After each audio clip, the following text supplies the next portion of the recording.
Tata nano, जो एक समय दुनिया की सबसे सस्ती कार के रूप में जानी जाती थी, भारत में असफल क्यों रही? इसके पीछे कई कारण हैं।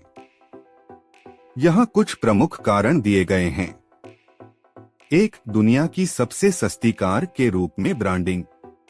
टाटा नैनो को बेहद सस्ती कार के रूप में मार्केट किया गया था, लेकिन यह बात इसके खिलाफ भी काम कर गई। भारत में कारें एक सामाजिक प्रतिष्ठा का प्रतीक मानी जाती हैं। सस्ती कार के टैग ने इसे गैर आकर्षक बना दिया, जिससे लोग इसे खरीदने में रुचि नहीं दिखा पाए। 2. गुणवत्ता के प्रति गलत धारणा। कम कीमत के साथ साथ उपभोक्ताओं में इसकी गुणवत्ता को लेकर शंका पैदा हुई। लोगों ने मान लिया कि इतनी सस्ती कार भरोसेमंद या सुरक्षित नहीं होगी। कुछ कारों के जलने की खबरें आने से इसकी छवि और खराब हो गई। 3. गलत लक्षित उपभोक्ता वर्ग। टाटा ने नैनो को मुख्य रूप से दोपहिया वाहन चालकों को ध्यान में रखकर पेश किया था, जो कार में अपग्रेड करना चाहते थे। लेकिन अधिकांश उपभोक्ता इस कीमत को भी वहन नहीं कर सके, या फिर उन्होंने भरोसेमंद ब्रांड्स की पुरानी कारें खरीदना ज्यादा बेहतर समझा। 4. सुरक्षा संबंधी चिंताएं। हालांकि नैनो ने भारतीय सुरक्षा मानकों का पालन किया, लेकिन शुरुआती हादसों और आग लगने की घटनाओं ने नकारात्मक छवि बना दी। कार की सुरक्षा को लेकर गलत धारणा बनी। 5. आवश्यक फीचर्स की कमी।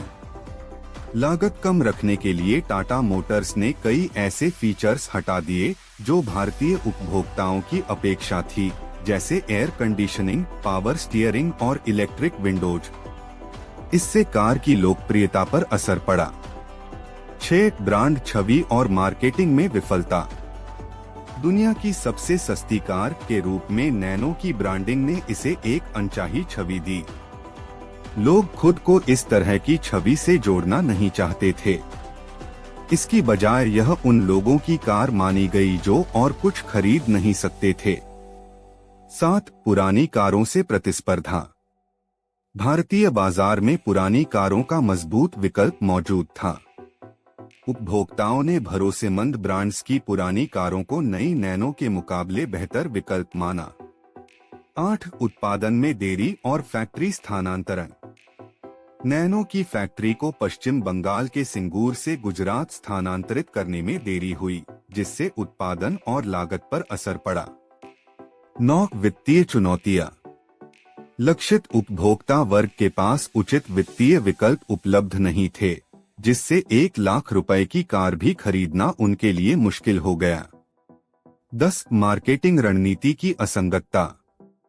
शुरुआत में कम कीमत पर ध्यान देने के बाद जब इसे एक कूल अर्बन कार के रूप में फिर से प्रस्तुत करने की कोशिश की गई, तब तक इसका नुकसान हो चुका था। इसके बाद की मार्केटिंग रणनीतियां उपभोक्ताओं के बदलते दृष्टिकोण से मेल नहीं खा पाईं। टाटा नैनो की असफलता एक उत्पाद की असफलता नहीं थी, बल्कि बाजार की मानसिकता, विपणन की गलतियों और लक्षित उपभोक्ता समूह की वित्तीय क्षमता को ठीक से समझने में चूक का परिणाम थी।